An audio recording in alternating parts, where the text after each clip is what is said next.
Welcome to PureEsperanza's Weaving Stories of Your Well-Being.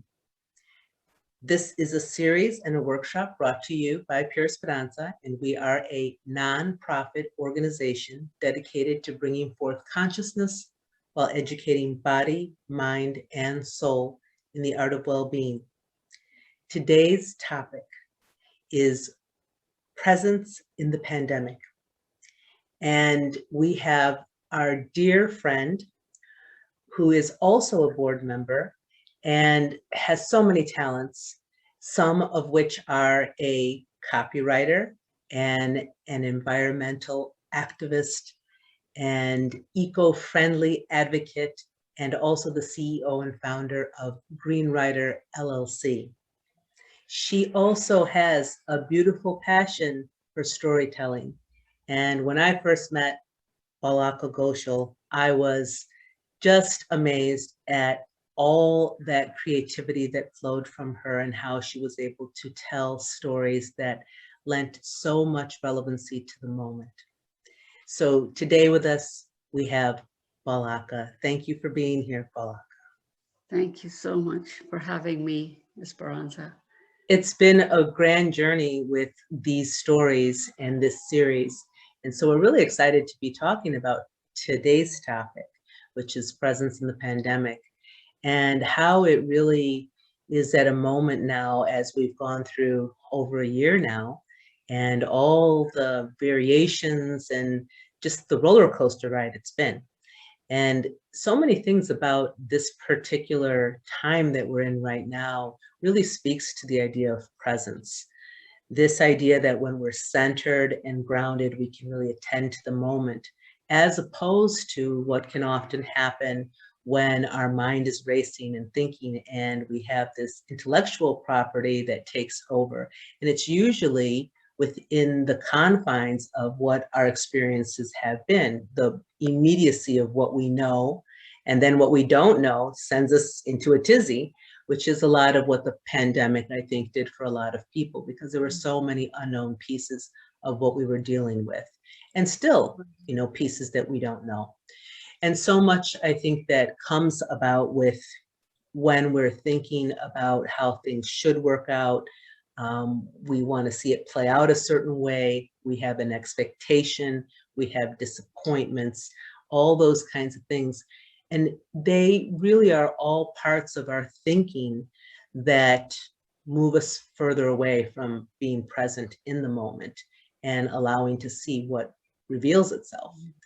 So, this is a topic that I know that everybody has experienced in some way or other, whether it's been through their employment, their home situation, changes with their family, with loved ones that have passed on. There's just so many pieces to this story of humanity right now during this pandemic. What do you think about that, Balaka? Yes, you are so right, Esperanza, that when the expected route doesn't give us the answers, like in a medical treatment, everyone is equally confused, trying to do their best, and then disappointment sets in. And at that point, our body and mind behaves in such a way that we are not looking at the alternatives, which might look very tiny, too tiny for us to trust them, but maybe a cluster of them actually can help in some ways to keep our sanity and health in place, And that actually reminds me of a story, a very interesting story from Indian folklore, that what to do or how little things can together create a synergy of a solution when the usual route did not bring anything, So I'll just go ahead straight into the story. There was an old woman, very old. She lived alone. She was a widow, and so poor that all she had for breakfast was the popular fermented rice, which is very common for poor people. They would soak the rice yesterday, and in the summer of India, it would just ferment just the right bit to have the next day. So she lived on very little food, and every morning a thief would come in somehow, through the window, and he would open the kitchen, eat that rice, and leave through the front door. Every day she would get up and find her front door open and her rice gone. So she didn't have the strength to, holler out to her neighbors. And day after day, she had no solution in sight until she thought, let me go straight to the king. He has his, men who could guard my house and catch the thief right on time. So here she was, all hunched up with her little stick, walking very fast as she could, and panting all the way to the king's palace, which was far away.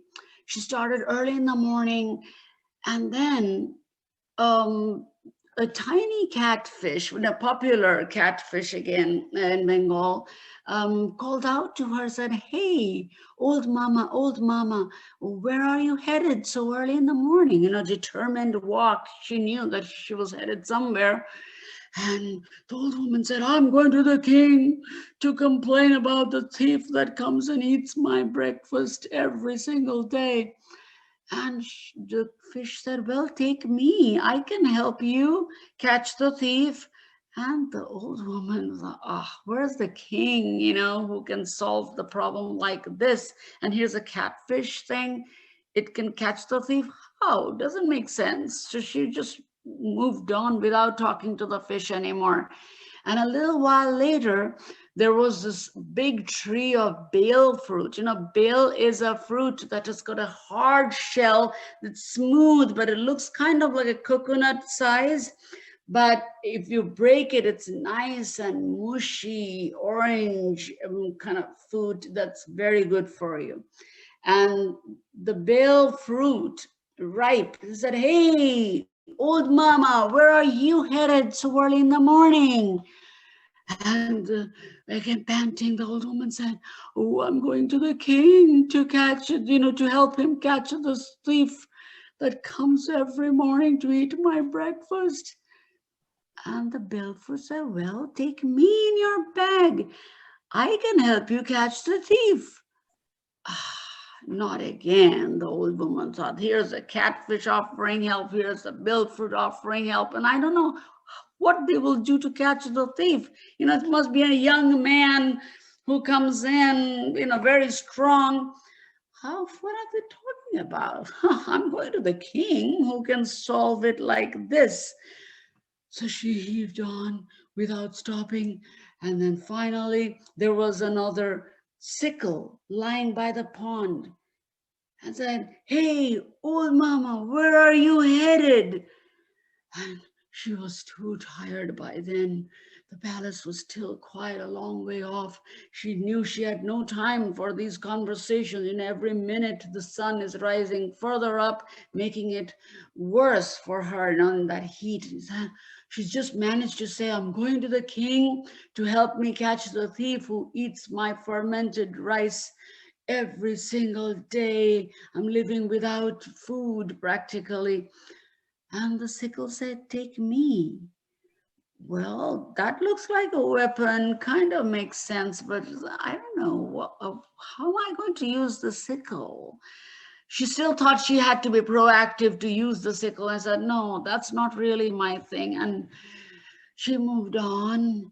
And before the king's palace, she saw, it's a very common sight in India with so many cows. There was a big pile of cow dung just by the side of the road, fresh dung. And the dung said, hey, old mama, you look so tired. Where are you going? And then she finally managed to tell her story, but not stopping. And it said, well, take me. I can help you catch the thief.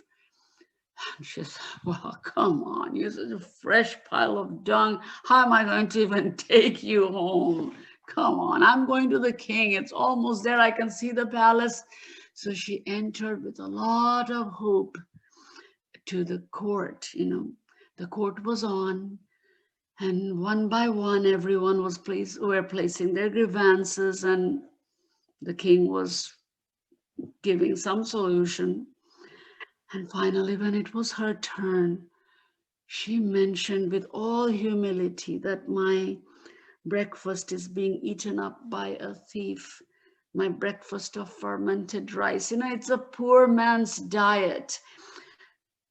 And the king found suddenly everything so funny that here is a thief coming into a poor woman's house every day to eat that.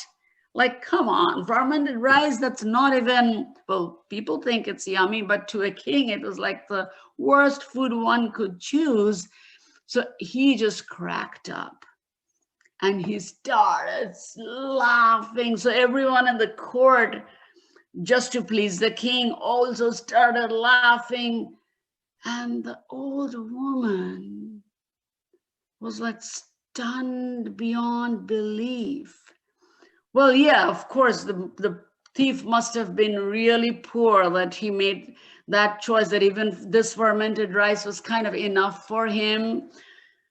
But two poor people, one stealing from the other, it was such a funny thing to the king that he just kept waving like, I don't think I can do anything about it. And I'm sorry, Mama, but So the old woman came out of the palace with a heavy heart. And although she was tired all the way coming here, she just didn't have any energy to walk back home. She was taking, small, heavy steps and just lost in her thoughts, thinking, now what do I do? The path to home seemed longer, and it was definitely hotter with the sun. It was around noon. So the dung by the side of the road was beginning to dry up a little bit, and saw just the body language of the old woman told him that, she didn't get her solution. So as she was walking by, I said, hey, old mama, take me, I tell you, take me. I'm going to help you catch the thief.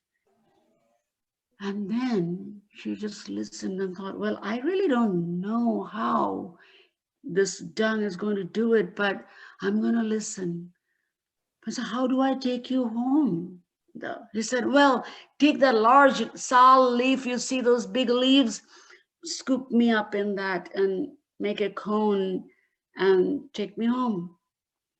She did just as the dung had advised, and she moved on slowly, wondering and imagining what is it going to do. And then the sickle, which was even hotter by then, said, old mama, remember, take me. And she looked, said, well, how do I? You're so hot, burning hot. So, okay, catch me by the handle, slip me in your bag, and I'll be, you'll be safe, I'll be safe. Just take me. She did just that. And then she moved on. The fruit also saw from the gate, it could know for sure that she didn't get her answers. And said, old mama, don't forget me. I can help you. And so she reached out, took the fruit. It's pretty heavy, very heavy. But that itself is like a weapon if you can throw it like a shot put. But she didn't have the strength. She said, I don't know what it will do, but I'm going to slip it in the bag. And she moved on. Finally, the catfish said, old mama, don't forget me. I can help you. I said, well, how am I going to take the fish home? And then she saw another tree with large leaves. Salt tree is very common in Indian rural areas. very large leaf and waterproof. It's like lotus leaves where we could, even eat from. So she took another leaf, scooped up some pond water, and took the fish home. So barely able to reach home. And right as she was approaching her door, the sickle said, "Now keep me on the tall grass right here. Or 6 to 8 inches grass, keep me hidden over there. Don't worry about it. What I will do." He said, "Oh, so it's not a weapon that I have to do something with. It wants to lie here in the grass? Whew, I'm not asking any more questions. I'll do just that."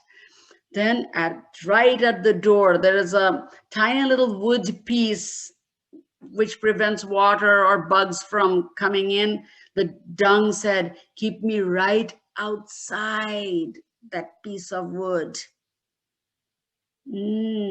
Okay. She put that whole leaf spread out over there. The dung sat on top. And then she walked in thinking, what do I do with the fish and the fruit? The fruit said, "At night when you're going to sleep, put me inside your clay oven where the warmth is just about, dimming, keep me there." So what are you going to do there? I said, "Shh, don't worry, you can sleep in peace. I'll do my job." And then the fish said, "Keep me inside your fermented rice." It needs to be submerged in water, the rice. So "Keep me in there." And the old woman said, "Ew, I'm vegetarian. I'm not going to put you in my rice." He said, "You have missed so many breakfasts. You are going to miss another one. Don't worry, but keep me in there before you go to sleep." She was now perplexed enough, not able to imagine what these four things will do at night when the thief comes in. So she went to sleep, with her prayer that, "Oh Lord, I don't know what you have planned for me, but I'm just listening and following along." And she fell asleep. And then the thief came in on time. And by now he's confident, like a pro. He knows exactly how to go in. He knows exactly what to do. And just in the dark, right? He put his hand down for the next yummy scoop. And oh, the catfish was waiting just for that. It pierced the whole little, on the side, it has that sharp thing. It just went in like a needle into his hand. And since the thief was not at all expecting it, he gave a loud yowl, and so, oh, he muffled himself up. And back in the days, one way to kind of calm your wound was to use some ash, warm ash. So he just quickly put the pot down and wanted to take some of the warm ash down below from the oven, and there the fruit was just ready with its expanded, with all the warmth through the night to explode. And the shell pieces went like sharpnels into his face with that warm, gooey inside muck that the fruit has kind of spread all over his face, into his eyes. By then, he was literally screaming from fear that what's happening today? So he rushed out through the door. And what did he do? You can imagine. He stepped on the dung and whoop, slippery thing. He fell flat, hit his head at that wood piece. And he was like, "Oh no, one after the other. I cannot handle this." He was screaming by then. And he had to wipe off his foot somewhere on the grass. Ew, this is what? Dung? Oh my goodness. And when he started wiping on the tall grass, there was the sickle. So the thief kind of wounded himself while he wanted to rub his foot. Just accidentally, they all happened to be right there. So you can imagine how the thief, from his confusion in the darkness, from his pain, and the series of problems is going through, his yowl just started getting louder, his scream. And of course, the neighbors then heard. He was louder than the old woman screaming for help. So they were out, the thief was caught, and that was the beginning of peace in the old woman's life, where she could have her breakfast in peace forever. So you see, these four little things individually would have never occurred to her. Let's say, like, my sister-in-law, when she always says that this is actually the old woman thinking up a plan, because these four things don't actually talk. In the folklore, they're talking. But imagine the presence when the main force that could have solved her problem did not come to her help. For whatever reason, like the medical system could not help us with a quick fix medicine, an antibiotic or an antiviral or whatever else. What did some of us do to keep the protection? The stories are so different for so many people. And I'm not giving a prescription here. What I'm saying is that sometimes when it's money loss, or when it's like a job loss, or other family issues, or just panic during an illness, what are the little things that magically came to our assistance when we could pause and listen inside our head? It's like synergy again of a few little things that couldn't do much individually, but four of them together can create a much more. It's like improvising a solution with what Mother Earth has for us, or the learning from this story, or how what we take away from this story is different in everyone's case, but it's a nice little nugget to tell us that during disappointment, it's best not to have a complete meltdown, but to believe that there are little things, little processes that we know, that we can use with the hope and openness that it will help us find a way through the fog. So Yeah, what do I you agree. think? I think that was a beautiful story. And, even though the woman experienced that disappointment, she even experienced, in her mind, that suffering of like, no solution. What am I going to do?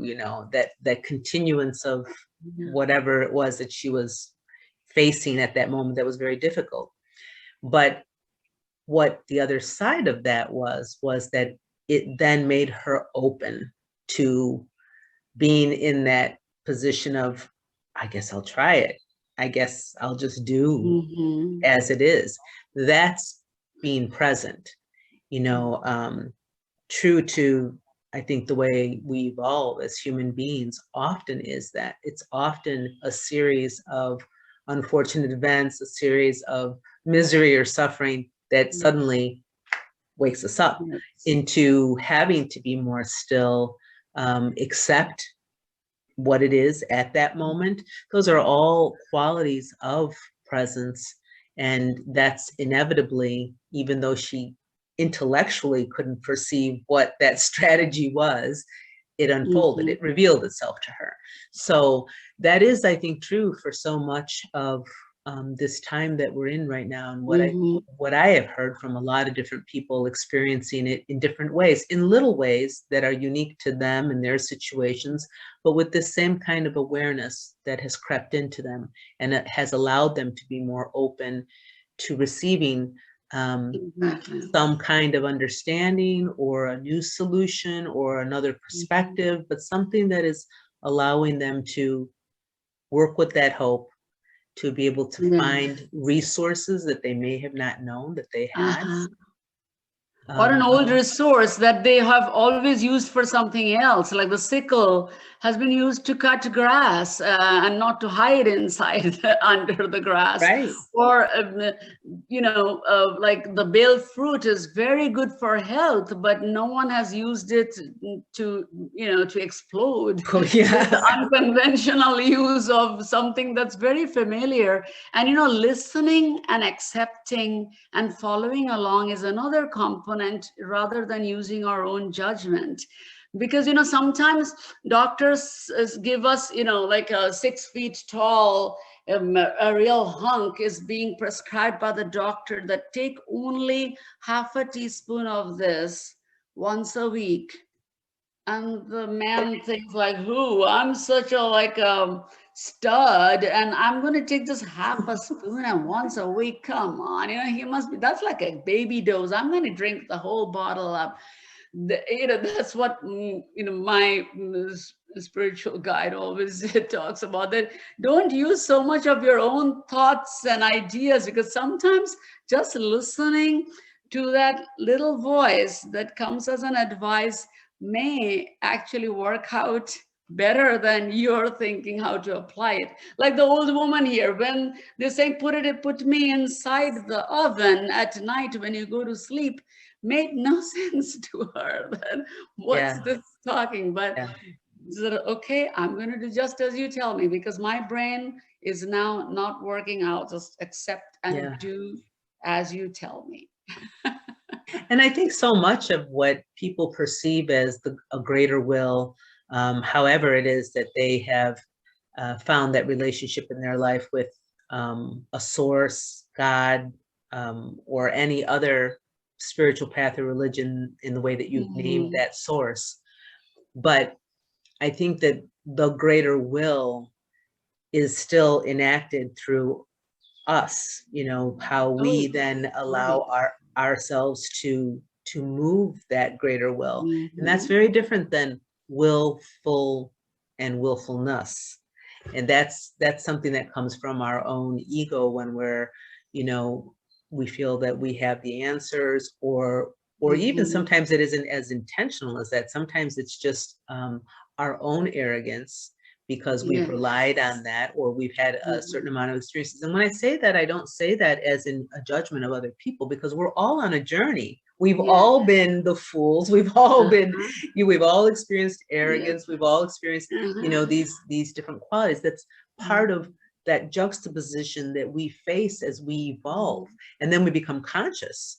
And very similar to the woman's journey, she began on a journey, and on her return home, a lot of paradoxes there. On her return home, she was able to be receiving and able to be open and able to allow the greater will to enact through her, rather than her willful gesture, which was what she knew. I'm going to go to the king. The king's going to have the answer, but it was external. It was something out there. And so coming home, there was a whole different process. And then she received all these alliances, all this assistance, all this aid that she didn't even know how, what, and, for many of us on this, journey of consciousness, we find those kinds of things that happen to us that when we tell it to ourselves or recapitulate, we're like, that's like a miracle. I could have never planned that out. It's like all those synchronicities, all those things, I couldn't have orchestrated it, and all of a sudden we might realize, like, I think I was pretty good at doing those things. And it's like nowhere near the possibilities. When the arrogance, I mean, we all have arrogance. It's just that we have learned to tone it down enough to let some humility, accept, not in the turn, not in a way, like you said, it's not being levied on us, but we are now willing to allow it. That requires that willfulness to that willingness of allowing it to come and play that role in our lives, you know. And when so many independent, these four things that helped the old woman seemed like a team, but they were talking to her, having independent conversations with Yes. her. But that beautiful, sometimes when we are willing to be humble enough to receive this kind of little help, they often align, like you said, but that's where it is, you know, like a miracle. People, depending on what their mindset is, call it grace of the God's grace. Some call it like, you know, just super consciousness, giving me this whatever, or the perfect alignment of the universe. However we word them, the final solution is the thing that solutions, the little pieces are willing to align if we are willing to be humble enough to receive them in their unique ways, you know, Yes. not only in the way that we know. Yeah. I love that. And you know, this is why I believe that the stories are so powerful, because the different archetypes are really all reflections of our soul journey, of the qualities. This is true about myths, fairy tales, and often folk tales too, that we can see, you know, the characters in different parts of our own development and the unfolding journey that happens, which is occurring for all of us in this life as it unfolds, and what is revealed, and the way we travel on it, you know. And it always lends us a little bit of hope, a little bit of opportunities to see different ways of how to travel that journey, and what happens in the different decisions that the story characters make on the journey, you know. So there's so many pieces, and they speak to us so powerfully, because it's kind of a subtle kind of opportunity that just like sinks in into our soul and speaks to us. It's something that I really do believe also works with us at nighttime. Like oftentimes I think these images or these characters or qualities will come out, bringing something more into our own consciousness from our unconscious states of being. So this is a very powerful part of stories. The universal wisdom, you know, these folk tales often are trying to teach us, each in our own way will take away from them, but they're timeless because of the universal advice that they are tucking into these characters, you know. It's not just one hero's journey, it's a lot more into it. Yeah. Well, I think it's the archetype of a hero's journey, an epic journey. And yeah, and actually I see that each of us, when we come to a story and we can find our way to perceive and interpret what it means for us, we can then find ways to help our epic journeys and how we are navigating that and finding our way to create a destiny.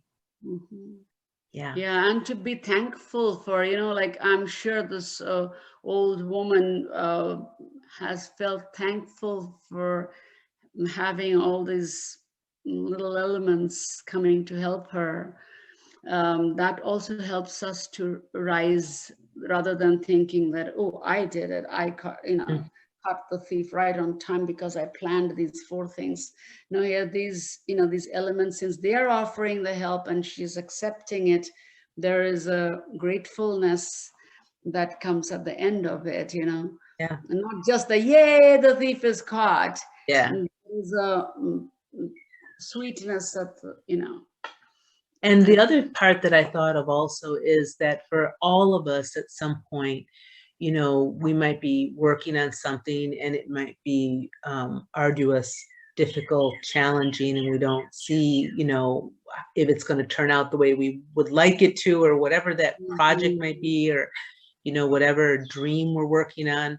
And sometimes that is part of our own selves that's saying, oh, maybe I'm not doing enough, or maybe it really won't matter, or maybe, you know, it's not important, because these are conversations that we as humans have too, when we're in that place of you know, thinking out of just our own little self, you know, and all these little components on the journey may have been perceived as insignificant, but in the end, they came together to really do something that was of great service. And so this is another part of the story that I feel like she even had perceived that they were all insignificant. How could it possibly they help her? And yet it did come that way. So it kind of gave me the sense that in this big, big universe, in this big scope of this, you know, plan, a divine plan, if you will, everyone has a part to play in it. Yes. And that also makes me feel, Esperanza, that I think if we look at the point of view of the catfish, we're just saying, oh, I'm just a catfish in a little pond. It could have just been brooding, you know. Rather, she's offering to help to do something she's never done before. Yeah. But she's not well known for doing, you know. And same for all the other four. They're all offering to catch the thief. Not that they're pros. They don't have a resume claiming that they have done hundreds of such jobs before. So they all rose. See, the willingness to help is there. The feeling that they're reading this woman's body language, the walking in haste, and then coming back all weary and tired and with heavy footsteps. They're reading into her thoughts and offering to help. And so many little things can together offer and make great things happen. So even if you feel like, oh, you know, I've lost my job and I don't have any other skill to do anything else. So during this pandemic, oh, this is really bringing me down. Just know that you always have some help to offer, and you are worth much more than you think you are, or the world thinks you are, you know. Others' perception, your own perception can all change with that willingness to give some help. Yeah. You grow that way. So that's, you know, just as you were talking, I just had that moment of, you know. You know, and it's true about these stories. We could go on, and I think that there's so much here. It was so rich in its telling, and I thank you so much, Balaka, for sharing all of that, because it, you know, this will all be little seeds, right? And now they're out there, and may they serve to help someone else on their journey of well-being as we weave those stories for our well-being. Thank you so much. Thank you so much. Blessings. Until next time, friends. See you then.